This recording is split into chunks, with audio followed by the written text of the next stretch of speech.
Coming up on episode 60 of the Upful Life podcast. It's nice to have that balance, and I think when you play in an improvisational band too, nights 4 and 5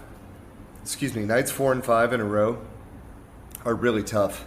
Those are like, the first couple nights, everybody has ideas, and it's nice. And then you have to work a little harder to make that improvisation strong on night 4 and night 5. So there's a kind of creative reason why we like to do 3 or 4 show weeks. And then there's also that same thing we were talking about, just balance. And, it's not just the home life, like wives and kids and stuff. It's nice to have a break from everybody in the road.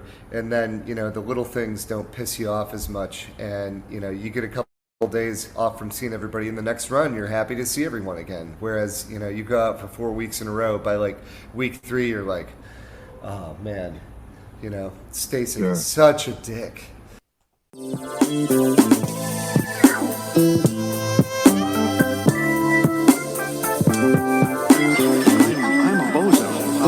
I thought you had you recognize it. I love you very much. Many people like that.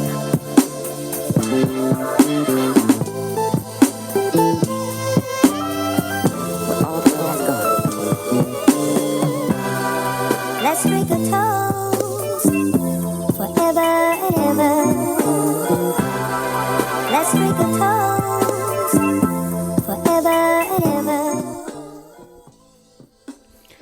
Yes, indeedy. Welcome to the Upful Life podcast. I'm your host, B. Getz, and this is episode number 60, coming at you live and direct from my mom's crib at the South Jersey Shore. Nonetheless, 60 episodes in, so grateful you are tuning in.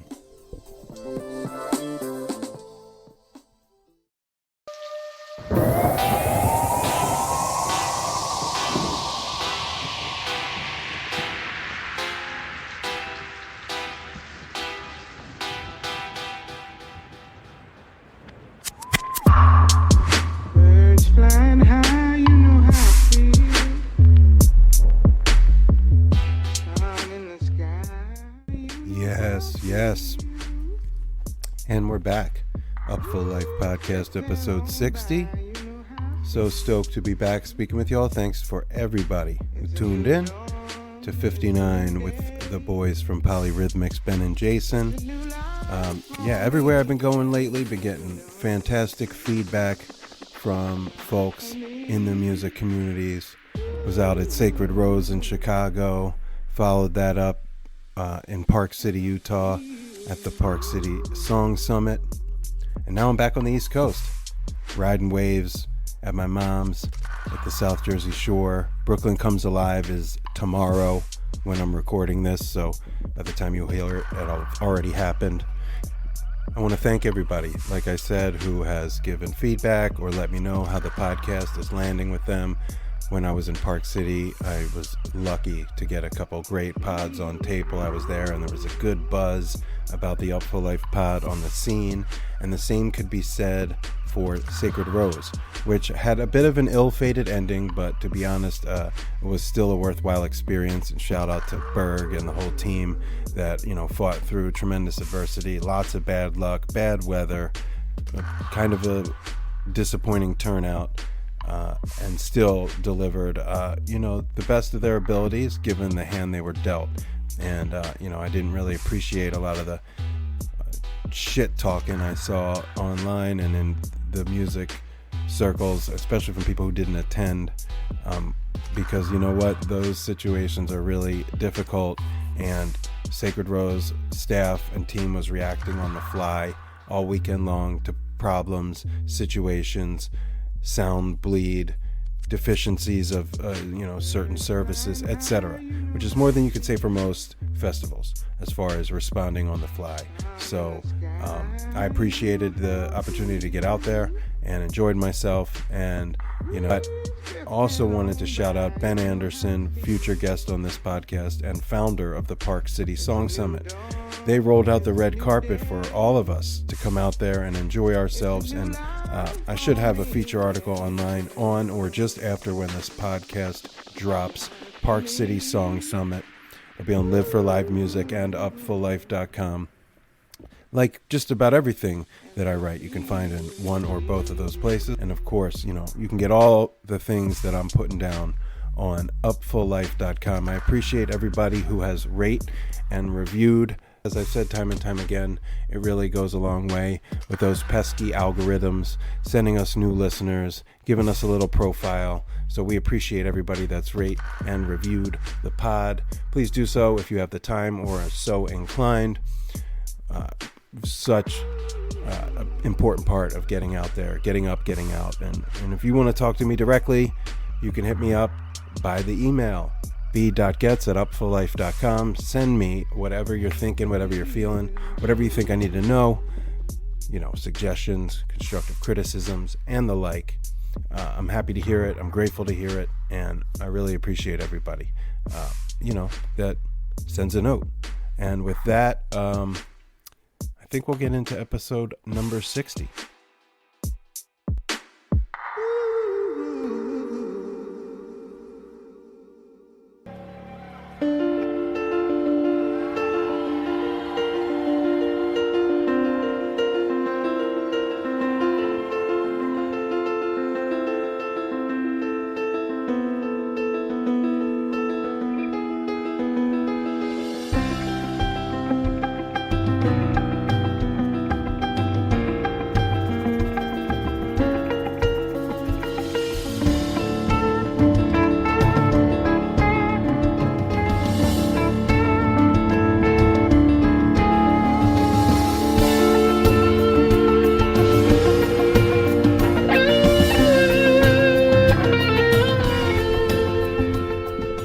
Yes, indeedy. We're back. Episode 60 of the Upful Life podcast is honored and privileged to welcome Joel Cummins from Umphrey's McGee. Now, I ran into Joel running around the grounds at Sacred Rose, the festival just outside of Chicago at the very end of August, and Joel's band Umphrey's McGee played 2 sets, the only band to play 2 sets, kind of like the Hometown Heroes, and we were just kind of randomly walked smack into each other on the way into the Laser Dome, and he was like, yo, what's up with the podcast? And I was like, wow, kind of caught me off guard. And he was like, let's do it, man. And I was like, say the word and say when. And he did both. Hit me up, and we scheduled something just a couple days later via Zoom while he was in between sound checking or something. You can kind of hear a little bit of noise in the background here and there of some kind of backline commotion, if you will. But I was grateful and really just thrilled to get nearly an hour with Joel while he was on tour with Umphrey's behind their new album, Asking for a Friend. And immediately I was taken aback because David Frick, one of my all-time music journalism heroes from Rolling Stone, you see him everywhere from Dead shows and Fish shows to Jazz Fest to punk shows. He looks like a lost member of the Ramones even today. Truly one of my inspirations and heroes since I subscribed to Rolling Stone since I was 12 or 13. He did the bio and basically the feature on Umphreys.com for their new album, Asking for a Friend. So highly recommend you check that out. He sent that to me when he was like, get familiar. And I was like, David Frick. The Umphrey's has arrived, like beyond the jam band sphere. If a guy like David Frick is, cranking out this beautiful piece about this band, I mean, say no more. But Joel said a whole lot, and I was really stoked that he gave me such time and energy and focus. And we talked about the band, we talked about keyboards and Fender Rhodes and being a keyboardist in a hard rock band. Because at one point in time, I played keyboards from like age 4 or 5 till 22 or 23. A classical pianist, played rock and funk and jam, into my 20s, and then I got super discouraged and stuck with the writing.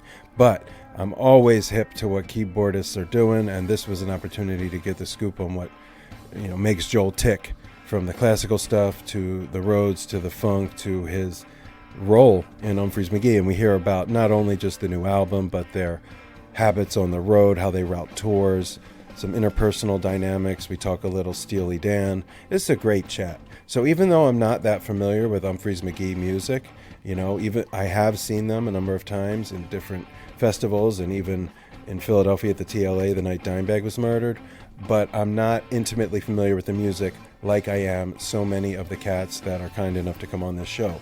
So I kind of took off my superfan Stan hat, put on the journalism hat, word to David Frick, and did my best to get the scoop.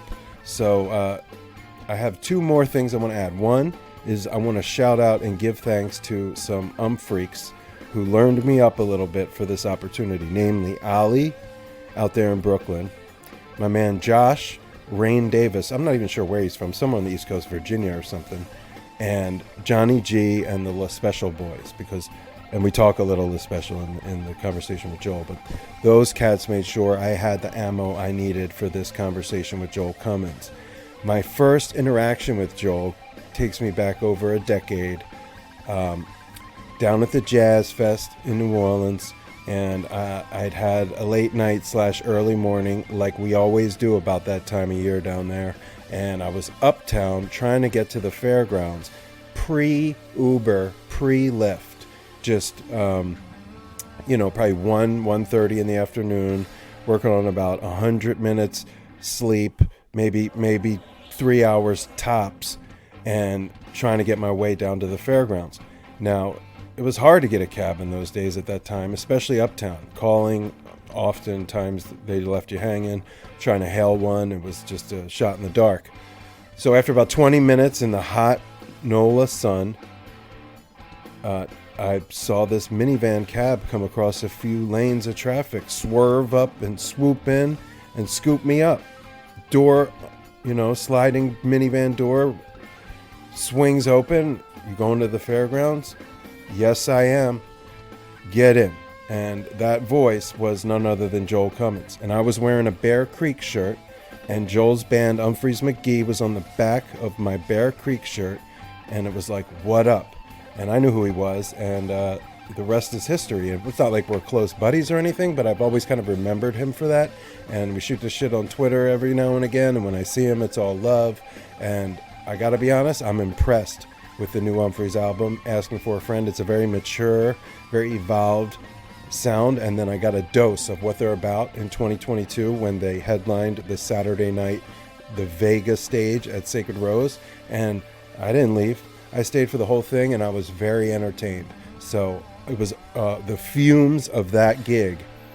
I kind of rode them into this conversation with Joel Cummins of Umphrey's McGee, and I gotta reiterate, so honored that he thought that my program was worth his time. So I hope you all enjoy this as much as I did. And Joel Cummins, episode 60, the Upful Life podcast. I'm your host, B. Getz. Yes, indeedy.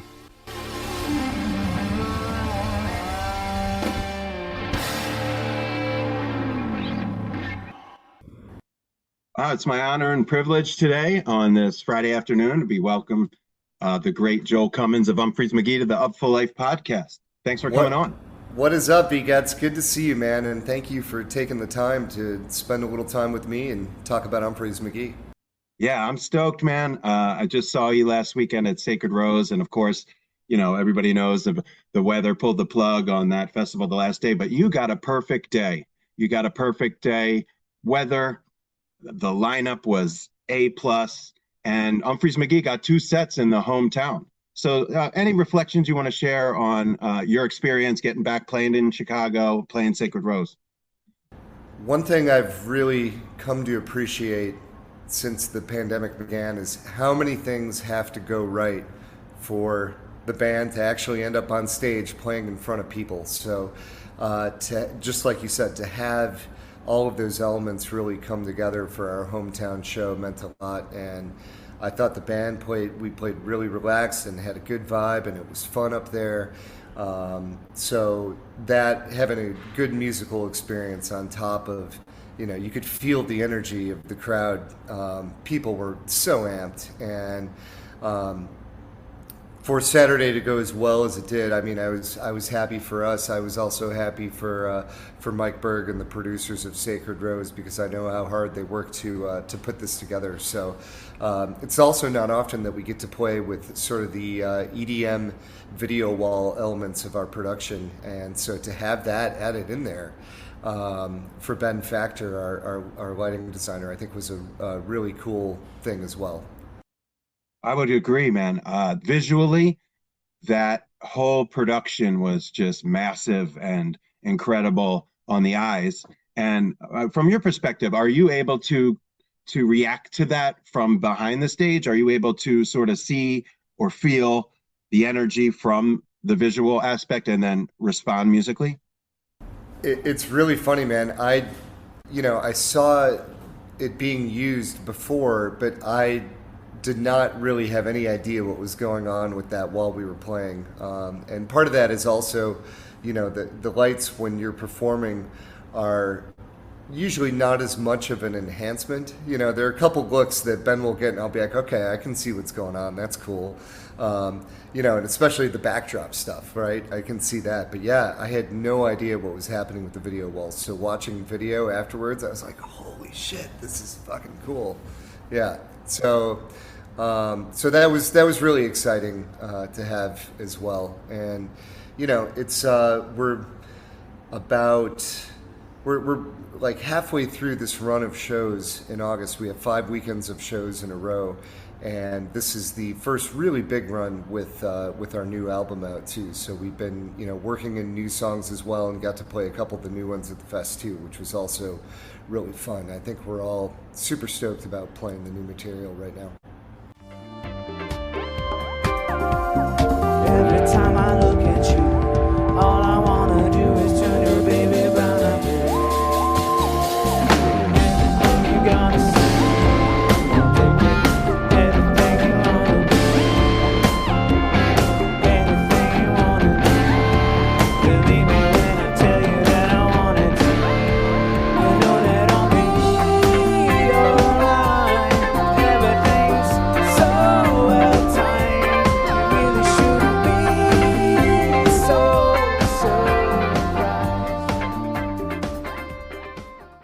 Yeah, it translates, and you can feel the oomph, no pun intended, in those new joints. Let's talk about the new album a little bit, because I got swiftly familiar over the last few days, and I know fans have been responding to it.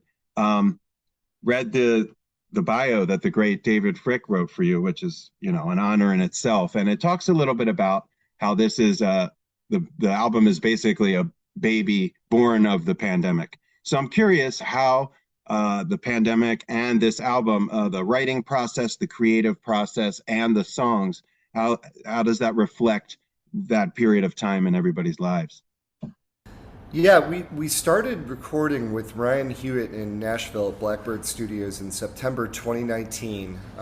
Greg Majors, who went on to help us kind of engineer and co-produce stuff afterwards, was also in those sessions.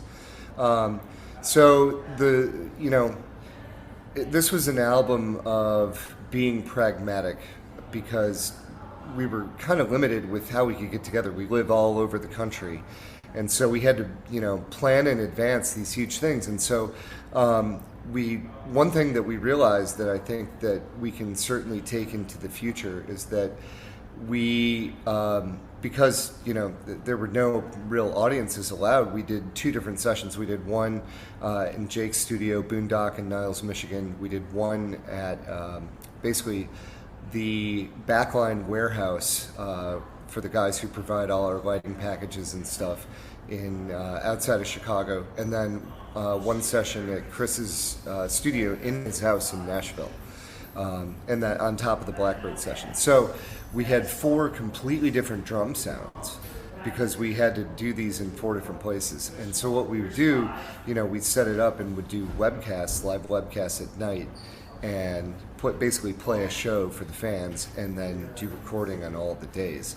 So that was kind of our what we realized was the format we could use, and then we're like, oh wow, we're doing all this and we're actually still making a little money getting together here, paying for studio time. So so I think that was a very unique experience, and it really was almost 3 years from when we started to when the album came out. So we had more time than ever to really get detail oriented with the arrangements of these songs and all the little elements that are happening. Jake and I were talking about this yesterday, and one thing he said that kind of stuck with me, he's like, every moment is accounted for.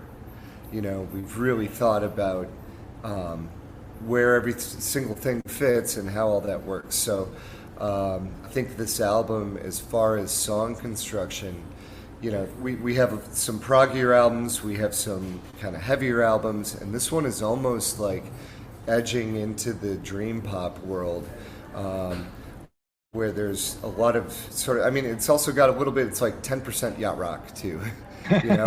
But it's got that kind of more groovy, like 70s element to it that hasn't really been a big theme on our most recent things that we put out. They've been a little more on the prog side, a little more in the the rock and the distorted guitar side, and this one I feel like features a lot more clean guitar tones too. That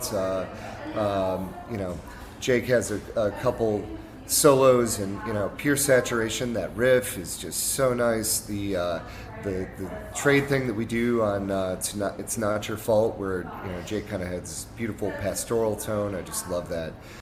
Baby, it's not your fault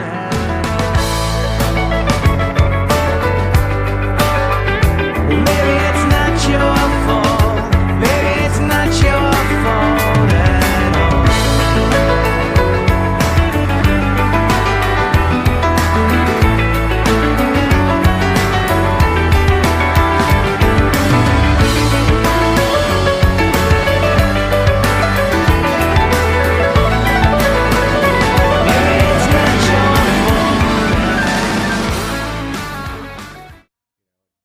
There are also like Brian May moments in there where Brennan and Jake are doing these like 3-part guitar harmonies, and you're like, oh, is Freddie Mercury going to come in and sing the next verse?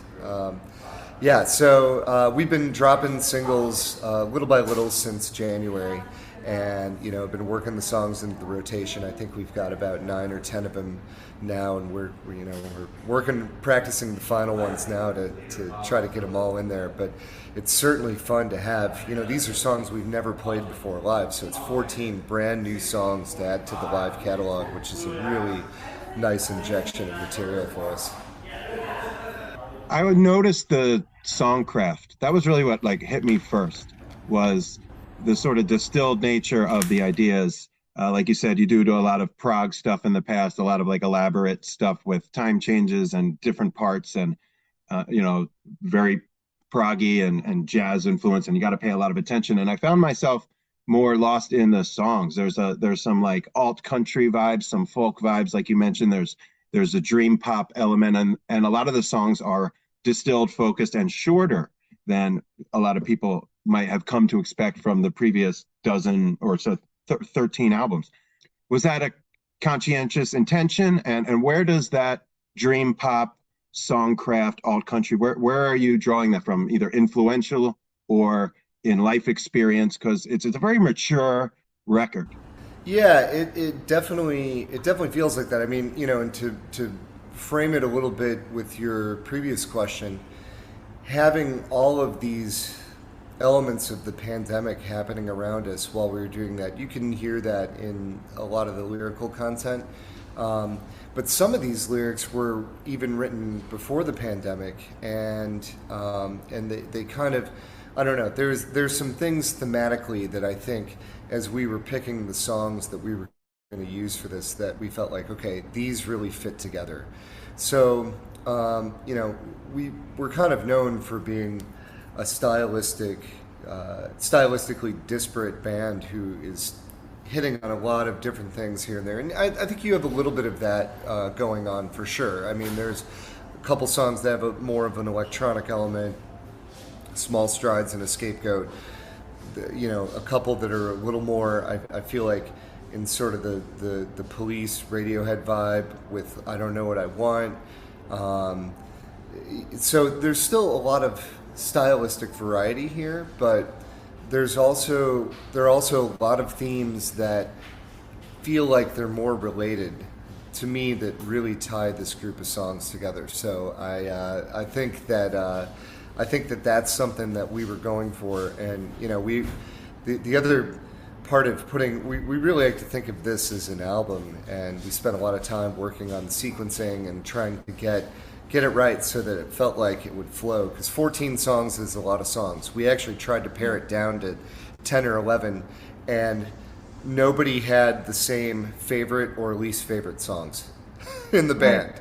So we were just like, okay, well, let's just say fuck it and give everybody everything. And I like how everything turned out, and I got to keep adding things. I think that was what was really fun for me, is that I've listened to all of these songs now hundreds of times, right? Before the album came out, and on like times 63 of listening to something, I would have an idea and write Greg and be like, hey man, I'm hearing this, let's put it down. And I would be able to record something in California and send it back to him. There was one time when I had an idea and I was like, I want you to use, I was like, can you come up with this? It's just a 2-note thing, and I want you to use the synth that I'm using in this other part of the song. And so he was just able to pull those notes and actually just manually add it from Nashville, and it's something that ended up in Small Strides. So there were a lot of different times when I got to go, and also we fly into Nashville a lot when we're playing live shows, and that's where Greg lives. So anytime I would fly in, I would just go over to his studio and lay stuff down, keyboards, vocals. Greg is a real vocal guru as far as being able to kind of help organize how we're going to do harmonies in songs. And so I really love what he contributed to us as far as vocal content on this too. I grew up singing in lots of choirs, and I was actually a vocal major for a short time at Notre Dame. So like the harmony part is something that is really important to me, and it's really helpful to have somebody there on the vocals that can help us kind of push to the next level with that. Yeah, it shows. You can hear, again, a maturation in not just the songcraft, but in the vocal harmonies. And it's got to be amazing to have an asset like Greg on call that you can just drop in on, text, call, send a an overdub. Yeah, it's amazing for me. Maybe not so much for him. I don't know. I guess it comes with the territory, but yeah. A couple things you mentioned that I think are really important to ask about and to note is as you mature as a band, all these years later, marriage, kids, different lives, different locations. You mentioned that you're doing runs on the weekends. Now, there was a time where you just loaded up the van and you just hit the road. And now you're at fortunate, and you've earned it to where you can call your shots and route weekend tours and still be daddy and still be husband and still be guy mowing your lawn Monday through Thursday, I actually have fake grass, living in Santa Monica, trying to do my part, man. Doing my part. Right on. Reduce the footprint. I respect that. But yeah, just in general, how did you arrive at that, and how do you navigate that as a band? When can you make that jump? Right. Well, we at the most, probably 2002 or 2003, I think we played 160 shows one of those years. So we were doing 5-show weeks and coming home for 2 days. So we were even taking little breaks then for the most part. And the most we went out for, I think at a time, was like 4 weekends in a row. We did like our first West Coast tour that we did with a van and trailer, But it's nice to have that balance. And I think when you play in an improvisational band too, nights 4 and 5 in a row are really tough. Those are like, the first couple nights, everybody has ideas, and it's nice. And then you have to work a little harder to make that improvisation strong on night 4 and night 5. So there's a kind of creative reason why we like to do 3 or 4 show weeks, and then there's also that same thing we were talking about, just balance. And it's not just the home life, like wives and kids and stuff. It's nice to have a break from everybody in the road, and then the little things don't piss you off as much, and you get a couple days off from seeing everybody. In the next run, you're happy to see everyone again, whereas you go out for 4 weeks in a row, by like week 3 you're like, oh man, Stacy is such a dick. Well, you've been a band a long time in tight spaces and tight quarters and going back to college. So yeah, you've earned it. And I just think that that's, something I like to spotlight, the secrets to success. And I'm sure keeping yourselves fresh, keeping the interpersonal communications flowing, the conflicts to a minimum, making time for the other joys in your life. I know you love golf, so yeah. You got to find time for that. I'm into, probably my top 3 other athletic things: skiing, yoga, and golf. Man, those are what I like to do. And I'm a big baseball fan too, but I don't really get to play baseball right now. Right on. Yeah, but I should mention this too, since we're talking about that. I actually I wrote a book 3 years ago called The Realist Guide to a Successful Music Career.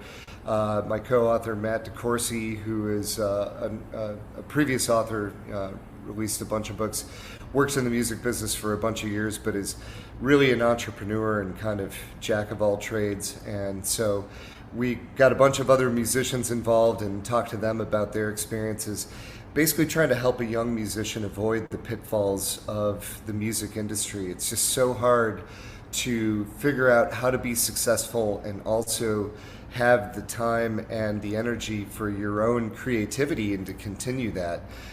So we were fortunate enough to get people like Chuck Leavell, who is the keyboardist and musical director for the Rolling Stones. He was with the Allman Brothers for years, played on a lot of Black Crowes albums before they got Eddie in the band, Eddie Harsh. Victor Wooten, Taylor Hicks, Huey Lewis, Susan Tedeschi, Nikki Glaspie, a lot of people from all over the place. Pete Shapiro as well. Jake, our guitarist, did a chapter with me. So each chapter is about a different thing, and then the conversation that I had with the other musicians and people in the music business appear at the end of each chapter and kind of illuminate something about whatever that chapter was about. So, it's on Amazon. There are hard copies. Check it out if you're a musician, if you're, whether you're a hobby musician or trying to do it like for a career. There's lots of cool stuff in there. I love that. And I'll put a link in the show notes to the book.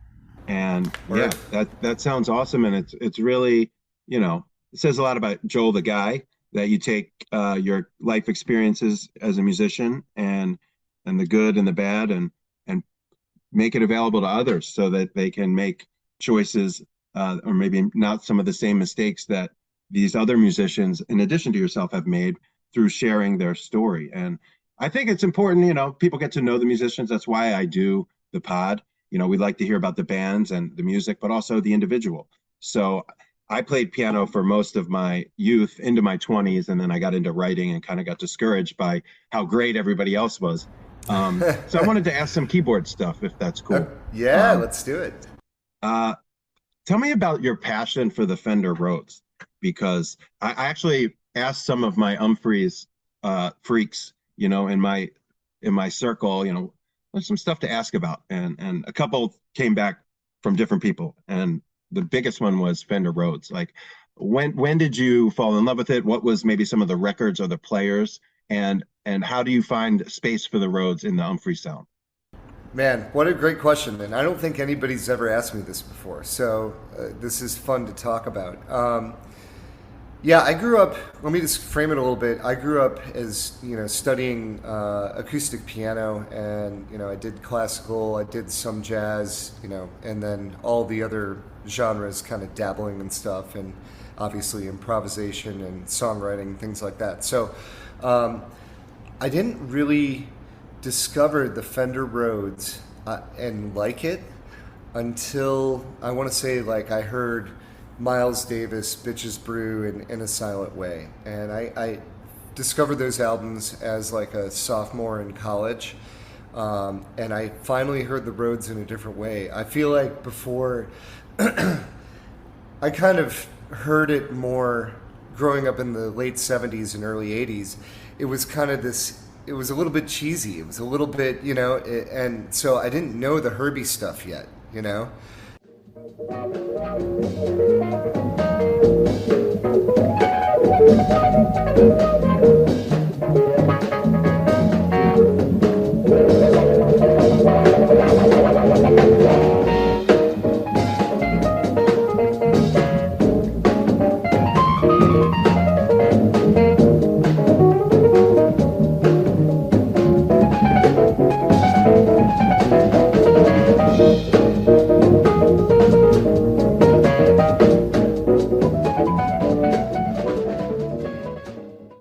I had that discovery of it as a listener then, but I didn't get to play one until later. We opened up for a band called Ray's Music Exchange from Cincinnati, Ohio. If you don't know them, highly recommend going and checking out some of their stuff. Late 90s, early 2000s is when they were really going. They played High Sierra a couple times too. I saw them once. In California. Once. Okay, so you know. Yeah. Paul Hogan was the keyboardist for them at that point, and Paul had a Fender Rhodes, and I believe he also had a JP8000, which was one of the keyboards that Aaron Magner used to kind of shape the early Biscuit sound, right? So I heard Paul play the Fender Rhodes, and hearing it in the live setting in the kind of, you know, like fusion funk jazz sort of vibe like Ray's did, I was like, oh my God, I gotta get one of these things. You know, this sounds incredible. And so I bought one in, I want to say like, probably like a month after we played with them in summer of '99. And, you know, it took me a little while to figure out what to do with it, but I also figured out how to, you know, I had to learn how to fix broken tines and, you know, adjust pickups. It's, you know, it's got these little metal rods that, you know, are struck, and they basically ring, and then there's a pickup like a guitar. So it's kind of a unique instrument in that setting. And, you know, I learned that when they made it, they were trying to recreate the sound of a piano. Like, well, you didn't do very well on that front, but, you know, you created something new that really works. So I got super into it then, and, you know, it's something that I feel like when you're in those sort of dancier vibes, it really works well in the two guitar format, right? And it sits well in the, as far as like the Umphrey sound, the mix. I think that's one of the reasons I play it more. We've also been talking about, for those of you guys listening and know what our stage setup looks like, I might switch where the Rhodes and the organ are and face the Rhodes in towards Brendan, so I can see him a little better when I'm playing it. Because I asked my keyboard tech, I was like, listen, could you do this for like 5 or 6 shows? Keep track of how much I play each instrument, because I'm curious. I have a 7 keyboards set up, right, like how it's divided out, and if I have them set up the right way, you know? Right. So, we were kind of thinking about that, but. Man, the Rhodes, you know, and of course since like the Miles Bitches Brew in a Silent Way, Herbie's work on that. I mean, I can put on, you know, I love looking up like the Herbie Funk playlist, and I'll just throw it on and listen to it for a couple hours at home. That guy really pushed the Rhodes to what it could do. You know, guys like George Duke too, just killing it. Trying to think who else Jan Hammer, you know, another of my favorite Rhodes players. Keith Jarrett and Chick Corea. Keith Jarrett had a really funny quote about the Fender Rhodes. Apparently Miles called him and asked him, said, I want you to play Fender Rhodes in my band. And Keith's like, you want me to play that toy? Called it a toy. I'm not surprised. He's He's a quirky guy, Keith Jarrett, but also like a traditionalist to the core. His son, actually, Gabe, played in Vermont a lot when I was going to college there. I used to see Gabe play all the time, drums. Amazing Oh, player. that's cool. That's Yeah. cool. Yeah, Keith is probably my number one favorite keyboardist. So Wow. I got to see him play live once. I mean, the Kern 1975 concert, as somebody who grew up playing piano, that is the single most impressive piece of solo improvisational piano I've ever heard. You know. That is high praise. I'm gonna link it in the show as well, so people can Yeah. have a listen to that. Because Kurt- that's high praise. Kern 1975, and it was, I want to say, like late January. And for those of you listening, I'm not going to tell the story, but look up the backstory of that concert because it is an insane story how that concert even happened.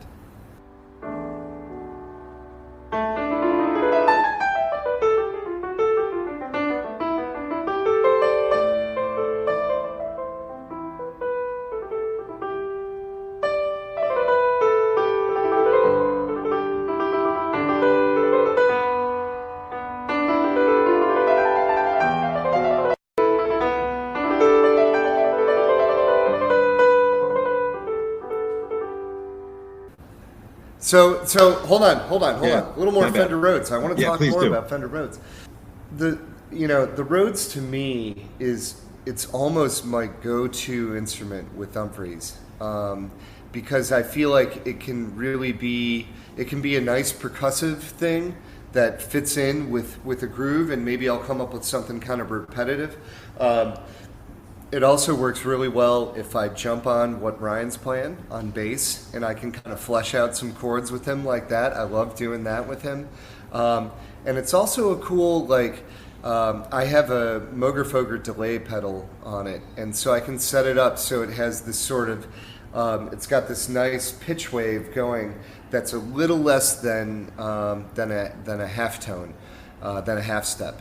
So when I do that and set up the feedback right on it, it gives it this kind of like ghostly sound, and I've never really heard anyone do that before with Rhodes. So that's something I like to get in there to set up a little bit of like a texture template for the guitarist to play over. So I think the other thing about the Rhodes is it just feels really versatile to me too. And you can play it with distortion. I can put a ring modulator on there, and it sounds great. Yeah, and we go. Chris Mitchell takes it direct, so we go right into a DI, and I don't know, what exactly he's doing. He's got a couple other things going on there, but he has figured out how to get my Fender Rhodes to really cut in the live mixes, and it's such a joy to listen back and be like, I couldn't really hear that as much when I was playing it, but I'm like, I can hear it now. So. He's got it cutting in the Umphrey's mix, and it's such a cool instrument. And another guy that he was a little more of a whirly guy, but I'm sure there's lots of road stuff too. Hathaway, that dude is. For those of you who don't know who Donny Hathaway is, look up his. I think it's Live 72 album. Oh yeah. That is everything is everything, and the ghetto, and his cover of James Taylor, You've Got a Friend. I mean, man, it's so spectacular. And that is some of my favorite keyboard playing in there. Donnie does such a great job of keeping it interesting while comping. He's not doing the same things, and a lot of his soloing doesn't sound like virtuosic soloing. It's more like about the harmony, the feel, and the voicings.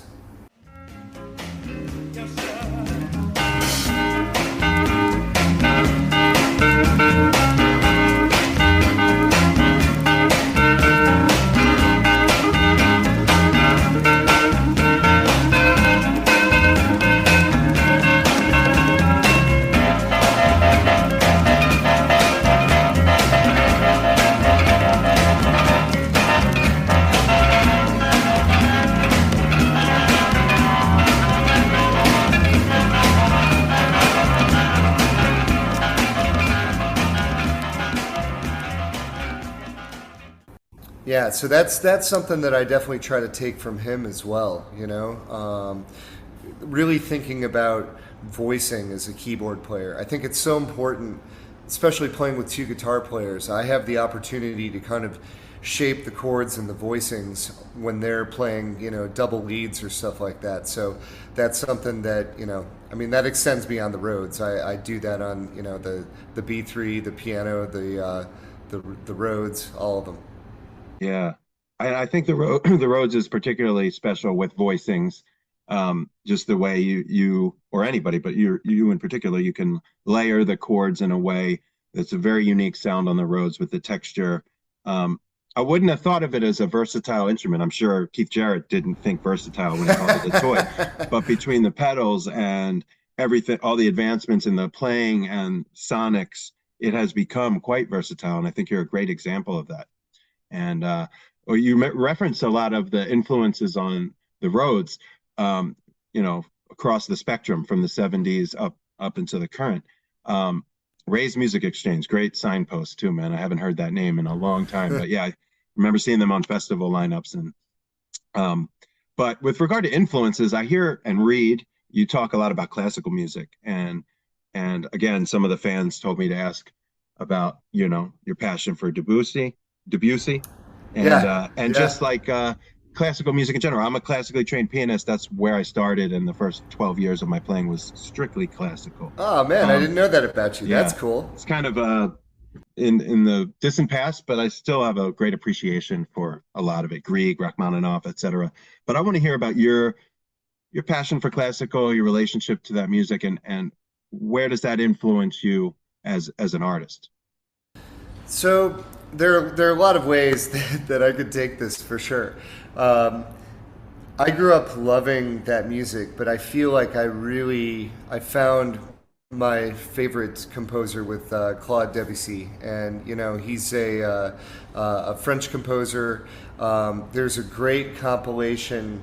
Oh man, I want to look this up real quick just so I get it right, because I want to share this. This is a double CD I got in college. I had with me, and it was like whenever I was studying, this is what I was listening to. I feel like I was just blasting this stuff all the time, and we had like a huge stereo. I'm sure my neighbors, and we lived in a hall called Shit Alley. I'm sure they didn't like Debussy as much as I did. But what is it? Werner Haas, that's what it is. WERNERHAAS. And it's like the Debussy solo piano compilation, right? There's a lot of stuff in there. So I actually started listening to it and loving it before I really got into the in-depth playing of stuff.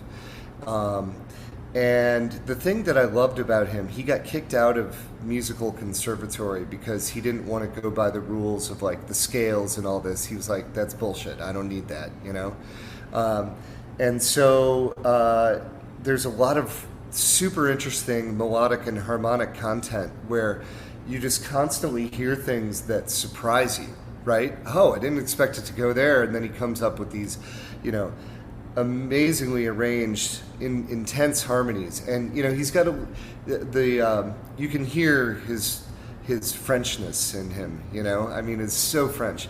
And then, you can also hear some jazz in there. Sometimes he'll throw in a chord and you're like, what the fuck is that chord? That's crazy.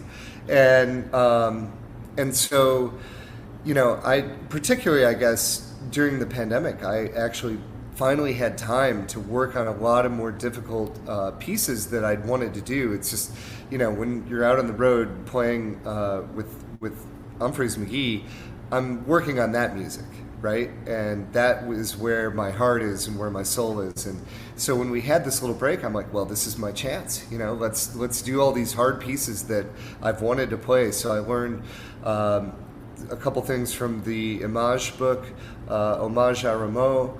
I learned Mouvement. I learned what else?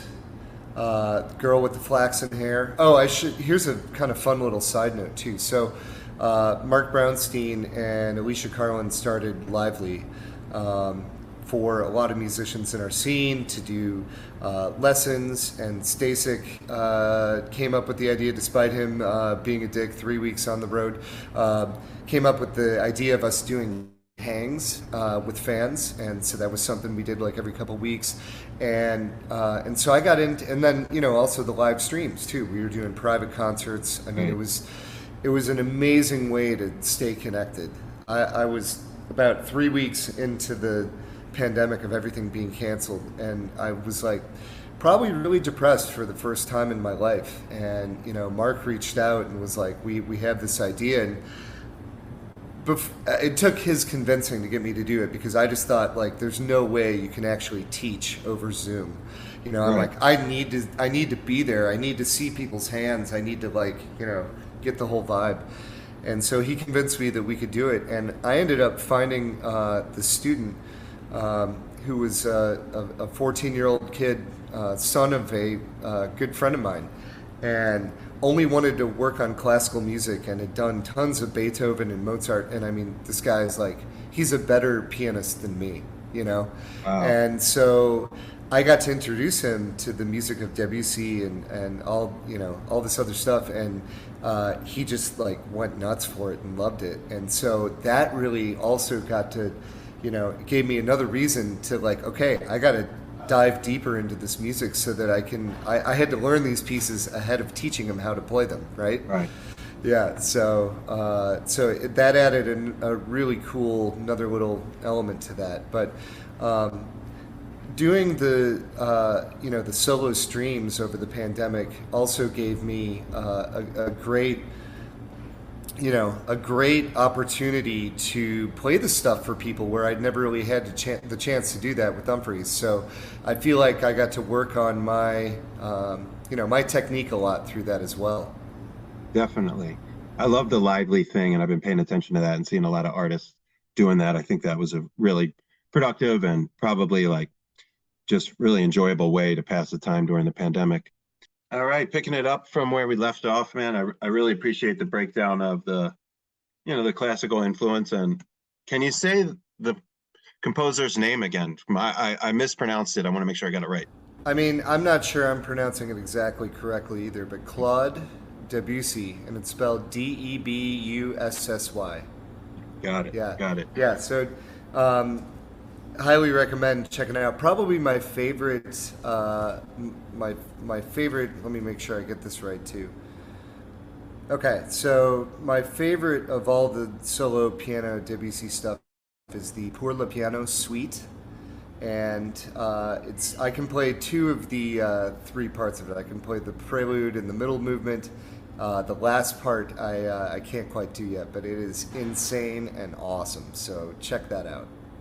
Will do. Definitely. Thanks for the tip. And as far as the lively thing goes, I really think that it speaks to the community aspect of this thing of ours, whatever the scene, the jam scene, whatever. A lot of different musicians, coming together, led by Brownie and some others. I think Andy Gadio has a role in that too, if I'm not mistaken. He does. And yeah. And yeah, it just really was beautiful to see the connection between artist and fan, and from something like lessons, I'm sure there was more to it than just teaching. There was connecting. People were telling you about their lives, the way that your music affected them, and that had to be some real medicine during a depressing time. Oh my God, 100%. And just to, I think we all remember those first few months of the pandemic. A lot of people just felt very isolated and lonely. And so to have that avenue to reconnect and to talk to people about music, to play music with people, and to, as a teacher, to watch students really get into it and improve, it helped, just kind of give that time a little more value again. So many of us were just struggling to figure out what to do at all, right? So, to have the rug pulled out from the live music scene was not something that we ever thought we would experience. Right. And, both as somebody who's a musician and as a fan, we just miss those experiences so much. I mean, there's nothing more that I love than being, at a concert with my friends and just, getting down to music for a few hours at a festival, whatever it is. And I started having dreams that I was like going to sound check, and I would wake up and be like, oh God, it's not happening yet. So there's a little extra, I think, appreciation now being back on the road to like remember there was a time when you so desperately would have given anything to just have one show and for there to be live people there and to have that symbiotic relationship that happens between a band and an audience where everything else just melts away. Yeah, I mean, that's really what it's all about. That's what we chase as fans, as musicians, the promoters, everybody involved in the equation is after that surrender, is after that like weightless, timeless continuum that you go into with the music, and the relationships that fans in this scene have with bands like Umphrey's McGee, like the Disco Biscuits, Fish, you name it, is where, the rest of life actually does pause for 3 or 4 hours, and it's just us. And to lose that professionally, personally, spiritually, it was brutal for all involved. So, give thanks for things like Lively and for Zoom itself and all the different things that we were able to use to kind of keep connected through the music when it wasn't playing. And I love, one of the things I love most about your band and music in general is metal, right? So before I found the Grateful Dead, I was into Metallica, Slayer, Anthrax. Yeah. Those are my first few cassettes. But as a keyboard player, as a kid, I really struggled to see, where do I fit in here? Even Cinderella, who I love, but it was like a hair band, but then their keyboardist was behind the curtain, the closest we got was like Eddie Harsh on the Crows, and then you're really kind of leaving metal. So I've always, my first Umphrey show, ironically enough and sadly enough, was at the TLA in Philly, which was on December 8th, 2004, the night that Dimebag was murdered.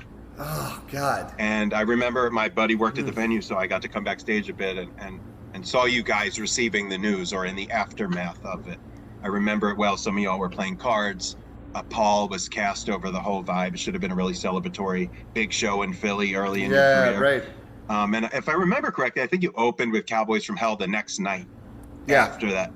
And that really just got me in the feels, got me in the heart, So this is twofold. This is, Joel, your relationship to metal, and also how do you find a way to work the keyboard into those palm muted, chunky, heavy, thrashy stuff? Because you're really an anomaly there. There's not a lot of cats that can find a place for a keyboard in that alchemy. Yeah, well, I got to be careful what I say here. They might move me off stage during metal tunes, So, no, I grew up. My first metal that I really loved was Metallica's "And Justice for All."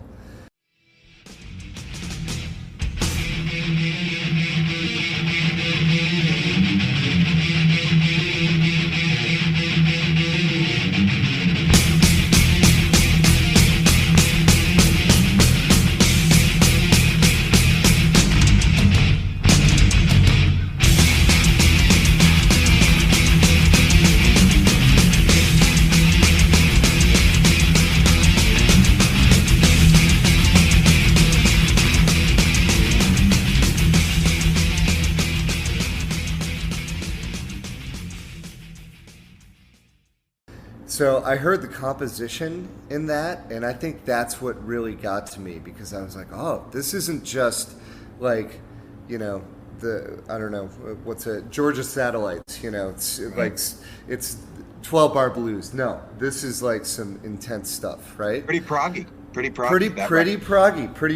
And, I missed the bass on that. That was a terrible way to haze somebody. I mean, make all your fans suffer with no bass. But I thought that album really got me interested in what metal could be. I was into kind of the hair metal thing, Guns N' Roses. I mean, they were a little more like hard rock than hair metal. They were kind of straddling that line. Right. But saw them, saw Motley Crue, saw Def Leppard. So, I was into the little poppier stuff that was heavier as well. But, then later on, Jake and I got to be in a band called Umphrey with Chris Poland, who's Megadeth's lead guitarist for a lot of their really early important albums. So that was kind of a cool thing to, I never thought like, oh, cool, I'll have a band with somebody that was in Megadeth, So that was kind of my intro to that scene, and then the second part of your question, what does a keyboardist do for metal songs, right? So I found a few different things that work, and for me, it's really about 4 different tones, right? It's the B3. And you got to kind of think about it like John Lord would for Deep Purple. It's like the big 1-5-1 power chords a lot and doubling stuff, playing octaves. That sounds good. You could do kind of a lead thing on the Moog. You can, maybe have something that's more of a bass sound on the Moog. I've got a Mellotron up there now. So like strings and like weird vocal patches work for metal, just as like something that's spooky and weird and unsettling. And then the other thing I would say would be like distorted Rhodes can work with metal too. So I'm thinking about those tones a lot when we're doing things. And then also, I guess I should say this too, like Wizard Burial Ground, we have this breakdown in the middle of the song. It's like all these huge heavy riffs, and then 3 minutes into it, it's this piano thing that builds back up to the metal. And so I think you can do, like, there is a little bit of like 5% connection between classical music and metal where they can coexist, right?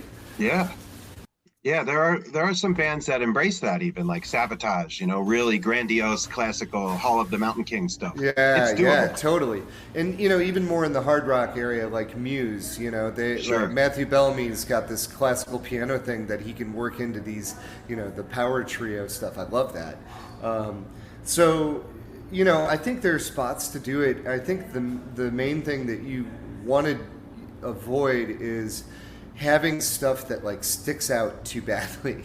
You want to be kind of supporting the sound and be part of that bedrock, as opposed to like having bright sounds up there with the guitars. Like let the guitars be the lead on the metal for the most part.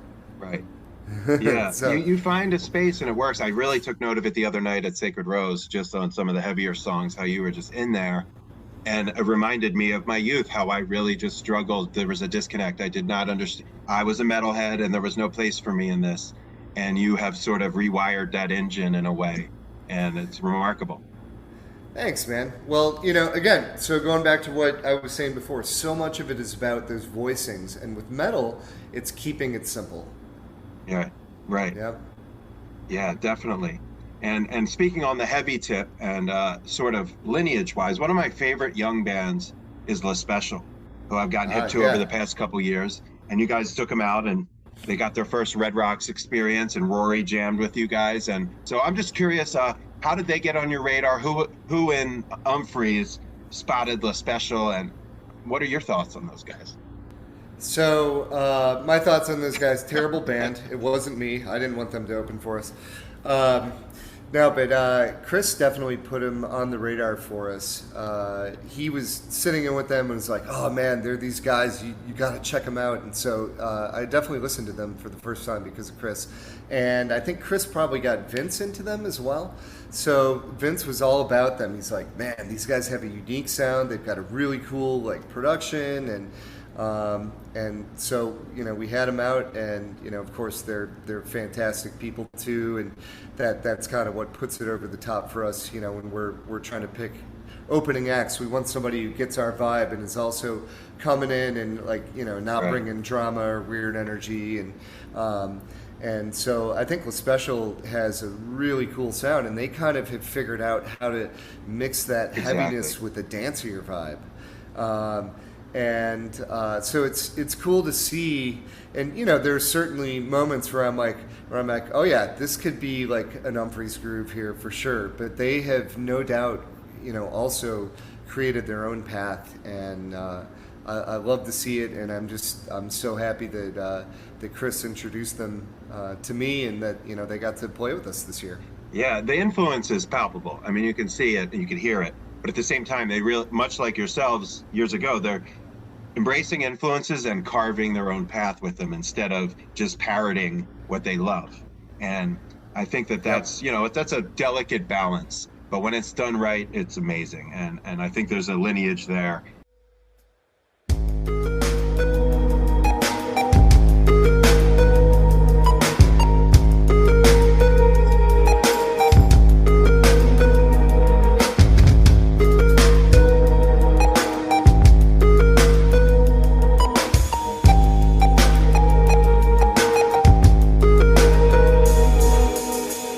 When I came out of the uncut, I could see for miles, oh wow. But it took too many pictures to actually remember.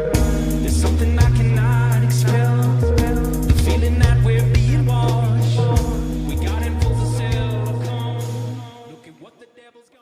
And on the other side of that coin, instead of direct support, you put back together the Dumb Tour, which was, you know, a famed jam band co-headline with Disco Biscuits from years ago, and you guys just took it out again.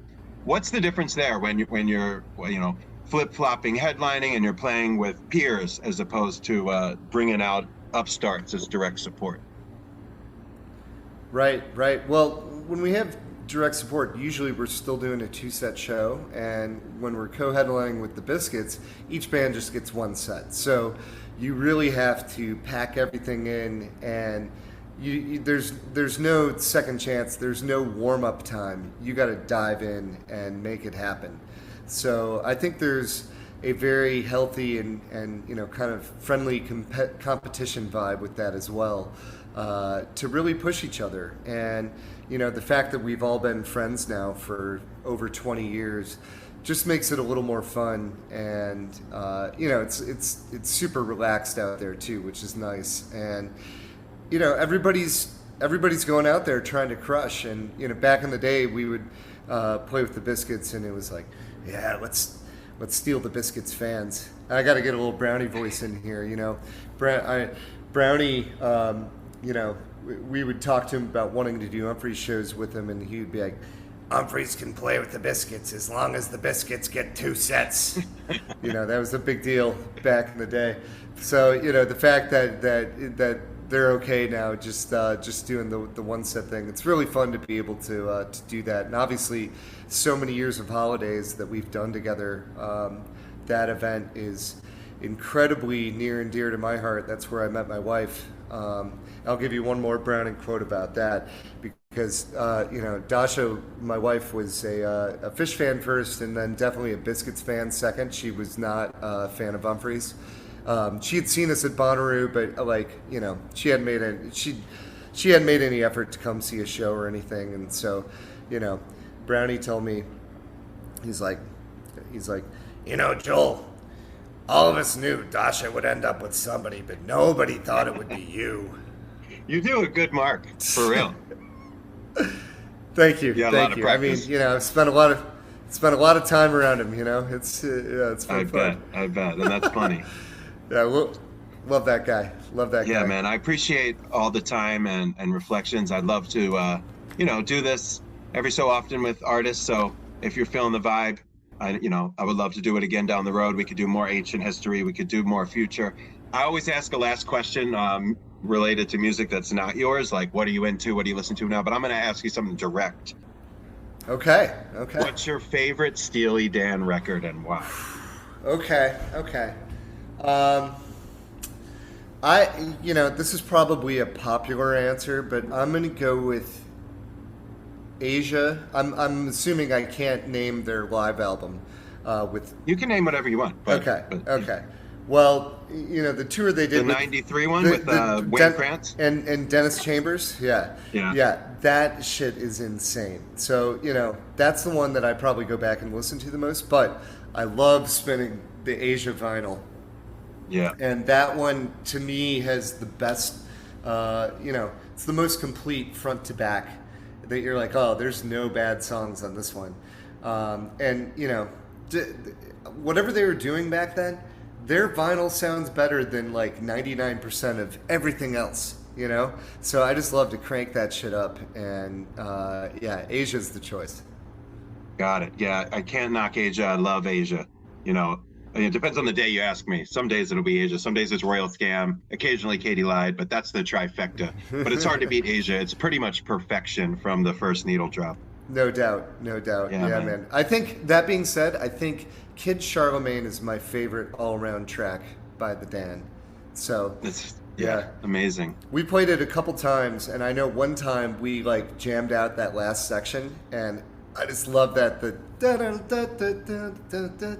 Oh, yeah. after, you know, that guitar solo after all of like the changes, and then you're like, oh, you just settle in this groove, and it's kicking.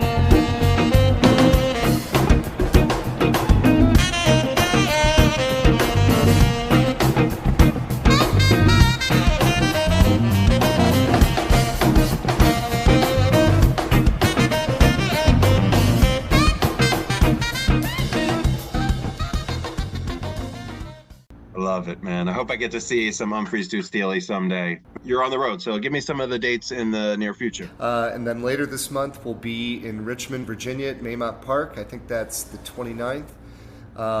Greenfield Lake Amphitheater, Wilmington, North Carolina, the 30th. Savannah, Georgia for the first time. We have never played there. That is on Friday, October 1st. We've had a lot of Georgia fans asking us to play there, and I've visited Savannah once, so I'm super stoked to have the band there. Avondale Brewery in Birmingham, Alabama on October 2nd, I think. And then Umphrey back in Chicago. That goes on sale, I think it should be on sale by the time you put this out, so November 11, 12, and then New Year's in Atlanta at the Roxy, December 30, 31. So that's all the dates for the rest of the year, man. Nice. Well, we'll put the link to all things Umphreys in the show notes so people can check out the tour, the dates, and yeah, B-Gats, tickets on sale soon. Can't wait to do this again, man. Super fun and great questions. So yeah, man, let's do it. Much love to you, brother. I look forward to it. Thank you so much for your time, Joel, and safe travels. All right, brother. Take care.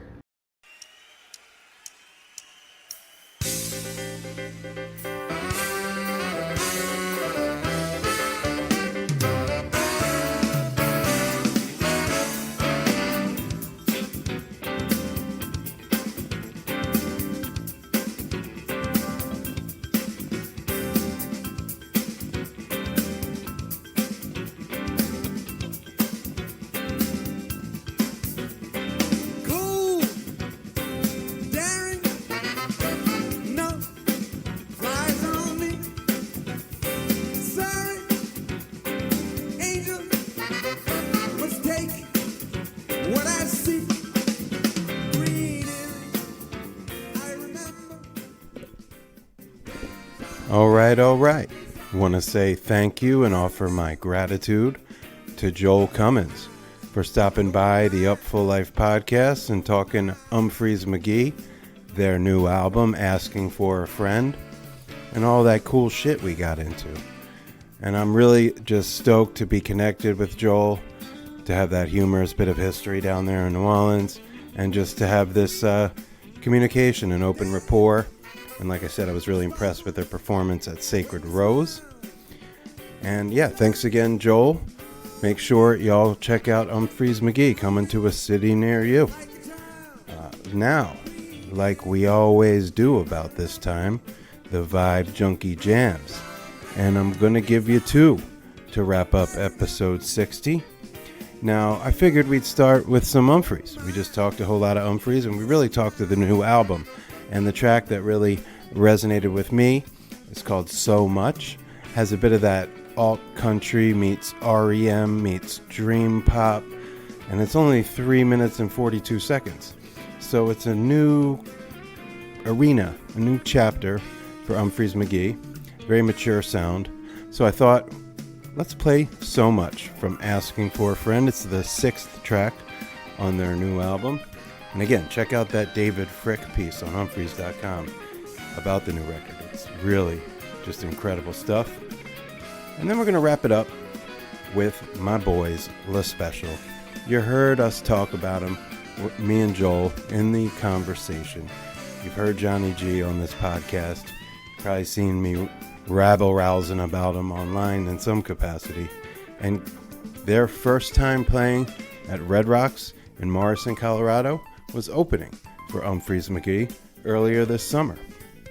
They just debuted the multicam pro shot video from that performance on the La Special YouTube page. I'll drop that in the show notes. And I'm going to play the set closer from that opening slot at Red Rocks, La Special. The song is called Tonbury, and it's from their most recent album, Ancient Homies, which just happens to be my favorite album of the year 2020. You can check that out on upfullife.com's favorite records of 2020. So there you have it, and that'll do it. We got La Special, Tonbury, from Red Rocks. Let's get a date on that. June 17th, 2022. And that'll do it for episode 60 of the Upful Life podcast. I want to say goodbye and God bless, and we'll see you next time. Yes, indeedy. Green earrings, I remember. Rings on red design, I remember. The look in your eyes, I don't mind.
Red Rocks, thank you all so much for lending us your ears and eyeballs and bodies and organs tonight.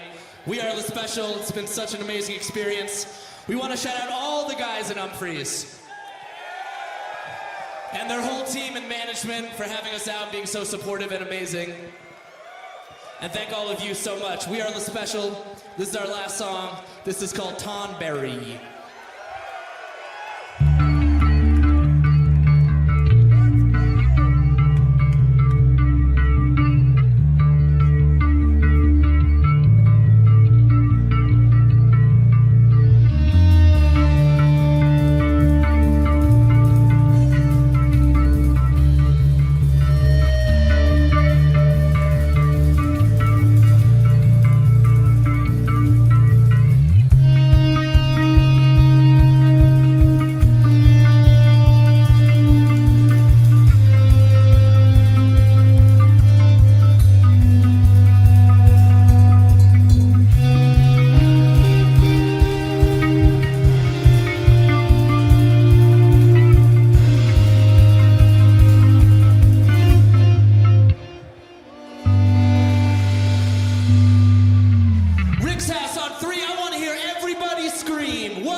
This was a wet dream come true. Thank you. We're gonna take a family photograph with you. Because we all